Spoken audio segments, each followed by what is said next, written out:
Item ಯಾವುದೇ ಇರಲಿ try ಮಾಡಿ ಆಚಿ ಚಿಕನ್ ಮಸಾಲಾ. ಇರಾನ್ ಇಸ್ರೇಲ್ ಯುದ್ಧದ ಪರಿಣಾಮವನ್ನ ಜಾಗತಿಕ ಮಟ್ಟದಲ್ಲಿ ಬಹುತೇಕ ಎಲ್ಲ ರಾಷ್ಟ್ರಗಳು ಅನುಭವಿಸ್ತಾ ಇದ್ದಾವೆ ಅಂತ ಹೇಳಿದ್ರೆ ತಪ್ಪಾಗುವುದಿಲ್ಲ.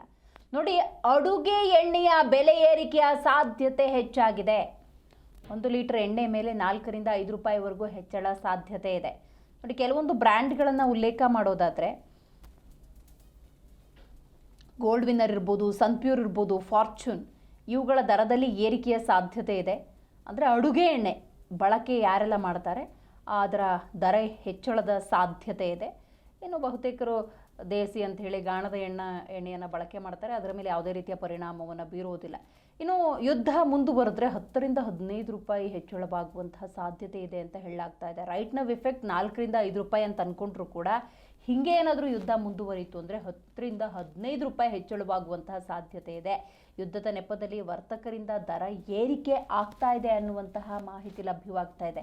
ಇನ್ನೂ ದರ ಏರಿಕೆಗೆ ಸಂಬಂಧಪಟ್ಟಂತೆ ಅಧಿಕೃತ ಮಾಹಿತಿ ಬಂದಿಲ್ಲ ಅಂದರೂ ಕೂಡ ವರ್ತಕರು ಆ ಯುದ್ಧ ಇದೆಯಲ್ಲ ಅಂತ ಹೇಳಿ ಈಗಾಗಲೇ ದರ ಹೆಚ್ಚಳವನ್ನು ಮಾಡಿಕೊಂಡು ತೆಗೆದುಕೊಳ್ತಿದ್ದಾರೆ ಎನ್ನುವಂಥ ಗಂಭೀರ ಆರೋಪ ಕೂಡ ಇದೆ. ಸೊ ಕಳೆದ ವಾರಕ್ಕಿಂತ ಈ ವಾರ ಅಡುಗೆ ಎಣ್ಣೆಗೆ ಬೆಲೆ ಹೆಚ್ಚಾಗಿದೆ ಅನ್ನುವಂಥ ಮಾಹಿತಿ ಲಭ್ಯವಾಗ್ತಾ ಇದೆ.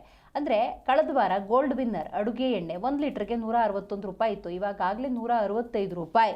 ಸನ್ಪ್ಯೂರ್ ಕಳೆದ ವಾರ 161 ರೂಪಾಯಿ ಇತ್ತು, ಈಗಾಗಲೇ 165 ರೂಪಾಯಿ. ಕಳೆದ ವಾರ ಫಾರ್ಚೂನ್ 152 ರೂಪಾಯಿ ಇತ್ತು, ಈಗ 157 ರೂಪಾಯಿ ಅನ್ನುವಂಥ ಮಾಹಿತಿ ಇದೆ. ಅಂದರೆ ಎಲ್ಲ ಅಡುಗೆ ಎಣ್ಣೆಯ ಬ್ರ್ಯಾಂಡ್ನ ವ್ಯಾಲ್ಯೂ ಈಗ ಹೆಚ್ಚಾಗಿದೆ.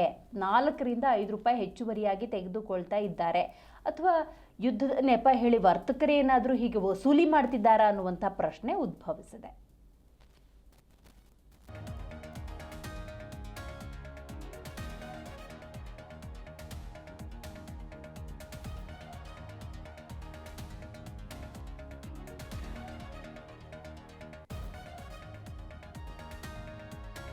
ನೋಡಿ, ಯುದ್ಧದ ಸನ್ನಿವೇಶ ಹೆಚ್ಚಾಗ್ತಾನೆ ಇದೆ.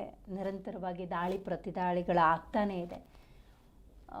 ಕೆಲವೊಬ್ಬ ತಜ್ಞರ ಮಾಹಿತಿಯ ಪ್ರಕಾರ ಇರಾನ್ನ ಯುದ್ಧದ ಸಾಮರ್ಥ್ಯ ಅಂದರೆ ಹೆಚ್ಚು ಅಂದರೆ 10 ದಿವಸದವರೆಗೂ ಮಾಡಬಹುದೇ ಹೊರತು ಆ ನಂತರ ಕಷ್ಟ ಸಾಧ್ಯ ಅಂತ ಹೇಳಲಾಗ್ತಾ ಇದೆ. ಬಟ್ ಇನ್ನೊಂದು ಆಯಾಮದಲ್ಲಿ ನೋಡೋದಾದರೆ ಅಮೇರಿಕಾ ಇಸ್ರೇಲ್ ಜೊತೆಗೂಡಿ ಯುದ್ಧವನ್ನು ಮಾಡ್ತಾ ಇದ್ರೂ ಕೂಡ ಯುದ್ಧ ಅನ್ನೋದು ಯಾವತ್ತೂ ಯುದ್ಧವೇ ಆಗಿರುತ್ತೆ. ಯುದ್ಧದ ಸಾಮರ್ಥ್ಯ ಅನ್ನೋದು ನೋಡಬೇಕಾಗತ್ತೆ. ಆ ನಿಟ್ಟಿನಲ್ಲಿ ಹಂತ ಹಂತವಾಗಿ ಅಮೇರಿಕಾದಲ್ಲೂ ಕೂಡ ಯುದ್ಧದ ಸಾಮಗ್ರಿ ಅಥವಾ ದಾಸ್ತಾನು ಹಂತ ಹಂತವಾಗಿ ಕಡಿಮೆ ಆಗ್ತಿದೆ ಅನ್ನೋದನ್ನು ನಾವಿಲ್ಲಿ ಗಮನಿಸಬೇಕಾಗತ್ತೆ.